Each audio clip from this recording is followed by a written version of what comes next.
welcome back to Zola. Today I thought I'd take you guys along and show you how I'm putting together a chicken tractor. I guess that's what they call them. I've never used one before. The main reason I'm putting one out in this small paddock back here is because the soil isn't great and the grass is taking a long time to grow. I don't think it has enough nutrients in here, so I'm going to use my Meat Kings for that purpose. So yeah, I'll take you guys along.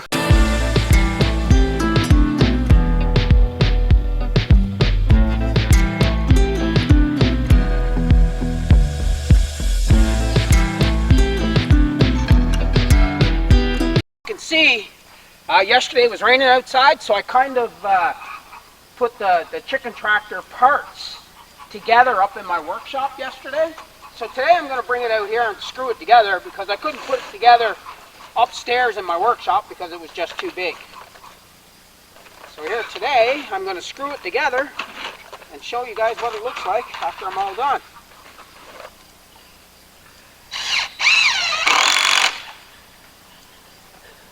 Now, one of the main reasons I've never really used a chicken tractor before is because I have my Great Pyrenees dogs and my chickens are free range. But I need to get the chicken poop concentrated in a smaller area so it actually fertilizes the ground a little better. That's why I'm doing this chicken tractor today.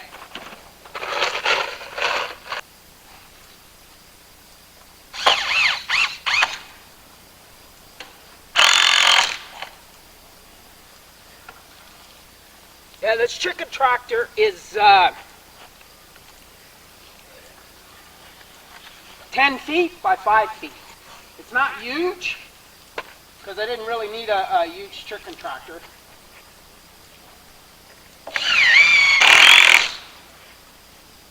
Now, because that end is the hand that I'm going to be lifting when I drag my chicken tractor around, so the board that I put on the opposite hand is going to be about an inch or 2 inches up off the ground so that it doesn't dig in when I'm actually pulling it from one place to another.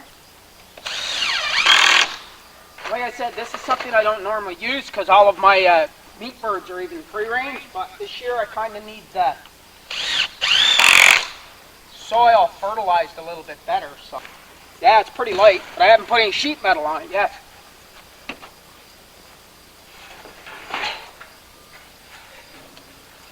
This end gets a wall up here, it's all a sheet metal. Now, I've never built a chicken tractor before. Like I said, I've never needed one. So I just kind of went, you know what, I'm just going to do it. Yesterday, I just decided that I was going to do it, so I did it. One thing on a home said, you got to be willing to adapt to be able to try and build whatever you need. But for me, this is nothing to build.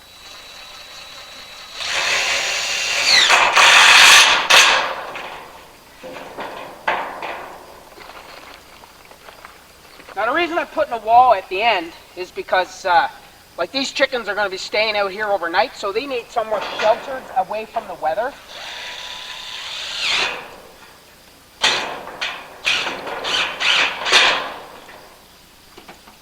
So I got to cut a couple more pieces for the side to finish this.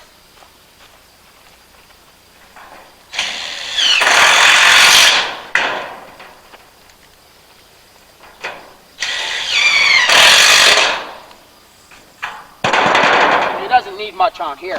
Like, I'm not building this to keep predators out because I don't have to worry about predators. Like I said, I have my Great Pyrenees, which takes care of all those things.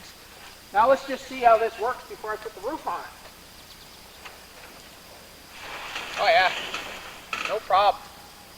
Now once I put the roof on it, it will stable it a lot more. It will cause it to stiffen up and you won't be able to pull it at a square anymore.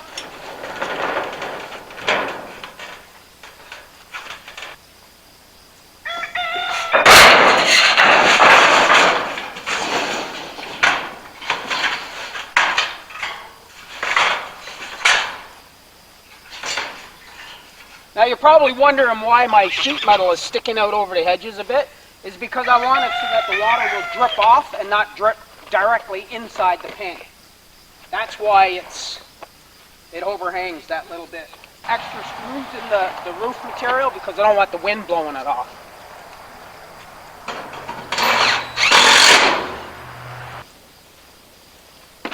Now, This was the thing that I was trying to figure out, what was the best way to do this. If I should leave the center one as an open area or the end one as an open area. I think what I'm actually going to do is put it on the end, because that way it gives the hens, well, I don't know, it's hard to decide. If I put it here, it gives me the same amount of open space, but I'm trying to figure out what's the best way to feed the hens. If I should, yeah, I think what I'm actually going to do is set it up so I can put water here and feed in that corner. I think it would just be easier to be able to move it if the feed and water's on the end. So yeah, I think that's what I'm going to do. I wasn't sure until I actually started putting this thing together, so oh well, just make a decision and go with it. I can always change it if I don't like the way it works. Now, because this is used material, I have to get some silicone and silicone all the existing screw holes that's in this thing, just to make sure it's pretty much watertight.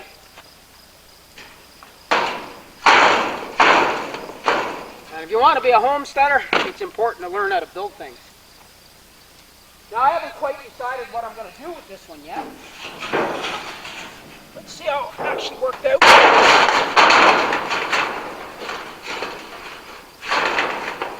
That's a little bit short, but I don't care about that. It's only an inch off the end. But so what I'm actually going to do is I'm going to put these two hens underneath each other.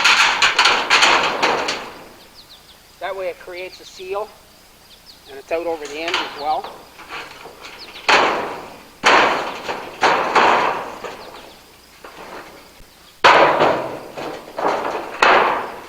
What I'm hoping is that if this thing is flexible enough, I can screw the one end of that piece of sheet metal down so it doesn't move.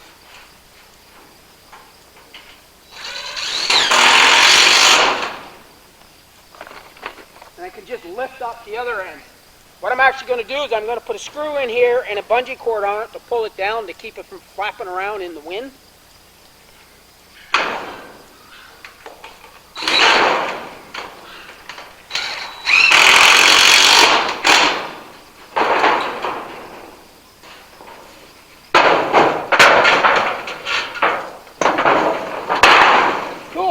That's actually going to work quite well. Now I just got to put a few extra small screws for metal into metal. These are our self-tappers, which I'm going to screw the sheets together with so that the screws aren't sticking down into, in case the chickens decide to jump up, that they don't get hit with a long 2-inch screw. Now if I was planning on using this every year, I would have put a board across the top and I would have put hinges on that end so that it would work like a door. Because over time, doing what I'm doing here, the bending back and forth could potentially break the metal. But I'm not too worried about that this year. Because my hens are probably only going to be in this thing for a month or so, and that's it. Just enough to get this ground fertilized, maybe to do 2 rotations over the entire paddock, and that's it. Then they become free range. They'll go actually down into that. Because I do have a meat bird chicken coop where I keep my meat birds every year. I've had it for, 17 or 18 years now. Now, look at this. Like so. Oh yeah, wow. That thing is really light.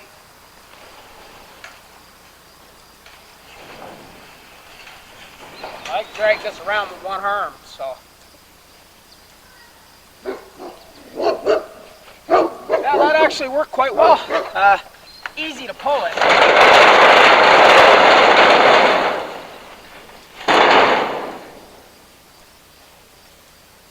Which is no problem at all. Yeah, I'd say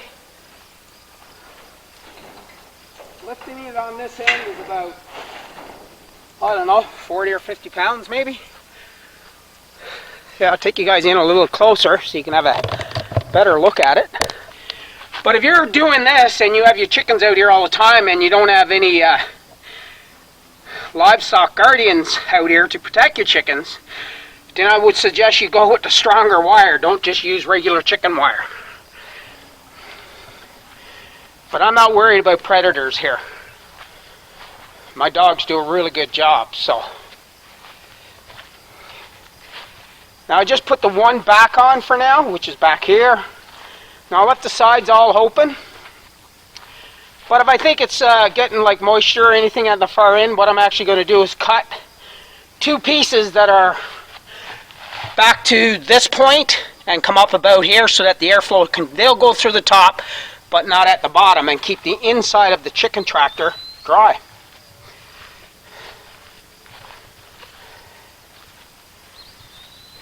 Like it normally is here on Layden's Hollow, is that I always try to reuse everything. There's not one piece of material that I didn't have left over from other jobs that I've done, or jobs that I've done and I've taken the scrap material back, and I always find a way to use it all.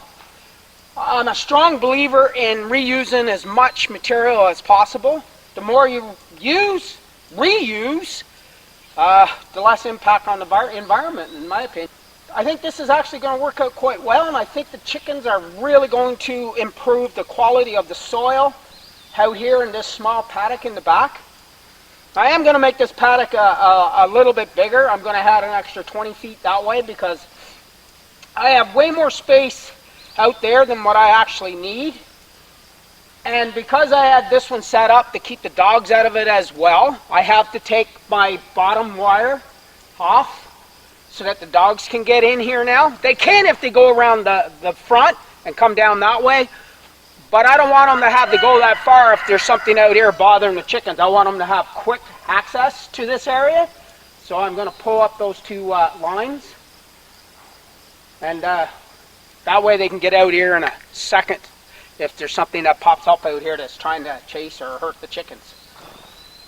So yeah, now the big thing is I'm going to run another board across here on its edge, so I got somewhere to hang my feed and my water bucket for the chicks. So yeah, I'll get that done today. Now my only problem is my plan was to put them out here today, but I'm not sure I should, because right now we have a potential of another hurricane. Oh well, that's joys of living on the east coast of Canada, that's for sure. Or even in the States and Maine and those areas, if pretty much what they get, we get. So I think my plan is to leave them in like one area for a day only, maybe even like 9 hours, and then in the evening move them so that they're in a different place for the nighttime. Because nighttime they're not going to be doing too much because it's going to be dark, which I think is kind of important for me kings, because if they eat 24/7 as they get older, they become too big too fast. Hope you enjoyed the video. Maybe consider subscribing. Leave a comment. Let me know what you thought of the video. Stay safe, stay healthy, and thanks for watching.